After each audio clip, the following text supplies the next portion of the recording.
Tabarakalladzi biyadihil mulku wa huwa ala kulli syai'in qadir. Amin. Sebesar-besarnya raja pembohong, raja sihir kalian, tidak akan mampu kalian mengalahkan raja saya, yaitu Allah Subhanahu wa Ta'ala. Saya miliknya, bukan milik siapa-siapa.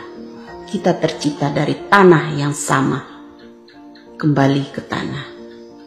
Manusia ini diciptakan dari tanah, bukan dari berlian.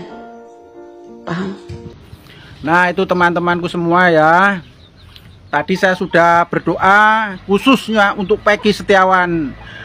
Mudah-mudahan hakim tunggal Bapak Eman Sulaiman dibuka pintu hatinya untuk membebaskan Peggy. Karena kalau menurut analisa saya, Peggy itu tidak bersalah. Mudah-mudahan Bapak Hakim Eman Sulaiman bisa membebaskan Peggy. Yang benar mana dan yang salah mana. Mudah-mudahan Peggy Setiawan sidang nanti di pra-peradilan, mudah-mudahan bebas. Karena ini semua sudah di tangannya Bapak Hakim. Jadi yang akan memutuskan nanti Bapak Hakim. Dan mudah-mudahan Bapak Hakim Eman Sulaiman terbuka pintu hatinya. Amin. Ini guys, ini saya konten kreator.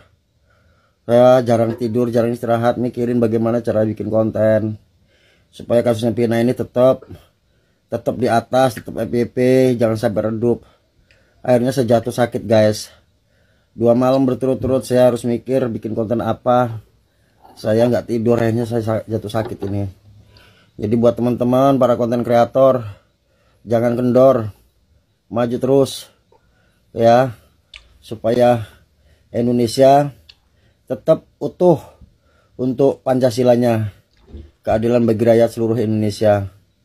Dan kalau untuk hari ini dan sampai besok-besok saya nggak ada konten, berarti saya belum sembuh ya teman-teman ya.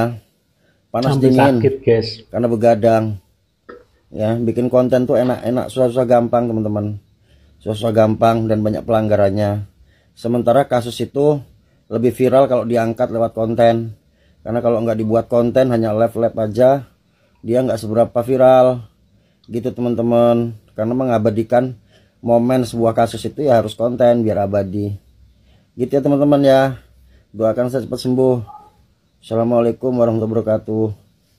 Dan mana sih pengacara Peggy juga? Kenapa pengacara-pengacara tersangka ini diam-diam aja? Kalian buatlah pergerakan, jangan kalian aja yang mau tampil. Kalian libatkan juga orang lain. Orang ini bantuin kalian juga. Kalian libatkan orang yang kasih panggung, orang-orang yang mau membantu. Dengan apa? Kasih orang ini turun ke jalan sekalian. Bukan membelain kalian, bukan membelain tersangka. Kita memperjuangkan penegakan hukum yang adil dan benar serta jujur di negeri Pertiwi ini. Ini pun lama-lama buat pala semua pengacara-pengacaranya. Pengacara tersangka buat pala, pengacara korban buat pala, ya kan? Gondok kita dengernya. Kalian kasih ini video ini sama keluarga, sama pengacara tersangka. Pengacara Peggy, pengacara Saka dan yang lain yang diduga tersangka, kalian buat pergerakan, kalian libatkan masyarakat, jangan kalian ambil panggung sendiri. Ini bukan persoalan kalian terkenal apa tidak, ya. Kalian libatkan masyarakat yang udah capek-capek, yang udah dibodoh-bodohin, ya. Gitu. Aku karena nggak bisa, kalau bisa aku gerakkan. Kenapa nggak bisa? Karena di sini ada kuasa hukum. Nanti salah-salah langkah, mereka pula lagi yang menjadi bumerangku. Mending nggak usah. Jadi mending netizen aja. Kalian nggak usah lagi denger instruksi. Langsung aja kalian datang sana geruduk. Buat pergerakan. Atau nggak apa? Kan nggak mesti demo. Kan aksi damai. Aksi damai kan? Kalian buat aja gini, kami menuntut tegaknya keadilan di bumi Pertiwi ini. Gitu. Jadi siapapun berhak, nggak hanya pengacara. Rakyat Indonesia pun berhak. Kalian tidak disalahin sama kuasa-kuasa hukum mereka. Kalian buat pergerakan. Gak usah kalian anggap pengacaranya ini, pengacaranya itu. Ya. Kadang pun orang ini agak lain juga aku tengok. Udah star syndrome, udah susah. Yang satu udah artis kelas berat. Nanti datang lagi artis yang pengacara-pengacara yang udah top nyentah ngapain pun kalian turun, tumben kalian turun. Nah, nggak adanya duitnya kasus ini. Atau kiriman, seolah-olah baik, padahal enggak. Padahal ngebelain yang mana? Seolah-olah iyalah ya, nanti kok kompori lah otaknya. Udahlah gini aja, gini. Mereka sudah lolos uji coba ya. Kalau Eki ditutup matanya, mana bisa dia nyetir motornya. Kan yang jelas terjadi percekcokan terlebih dahulu. Jadi jelas Eki tahu dan buka mata dong. Oke, jadi gini ya. Awalnya memang si Eki ini kan lagi nyetir motor goncengan sama Vina. Ya. Terus mereka banyak tuh geng-geng motor di belakangnya. Sebenarnya dia udah tahu ini geng motor si Eki. Yaitu salah satu musuh geng motor si Eki ini. Nah, terus si grupnya Eki ini memukul Eki dari belakang. Akhirnya mereka terjatuh, ya kan? Mereka terjatuh dan terlibat baku hantam.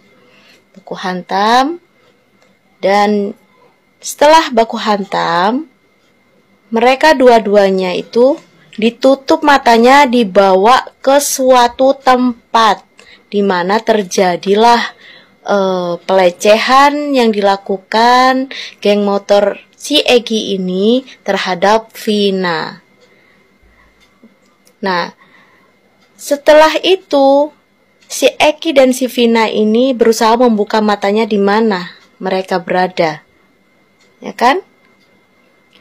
Dan semuanya saat si Eki dan si Vina ini berhasil membuka tutup mata mereka, dilihatlah pelaku satu-satu. Ternyata, oh, kenapa ada si ini ya? Oh, jadi mereka itu ingin kabur, ingin melarikan diri, dan pelaku jelas-jelas panik. Pelaku panik, akhirnya mereka terpaksa membunuh keduanya.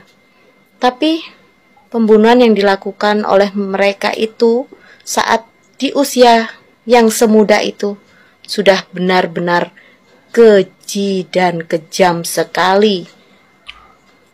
Gak bisa untuk dimaafkan sebenarnya, karena sudah 2 nyawa hilang. Tapi kalian coba berpikir ya, 8 tahun kasusnya tidak pernah selesai.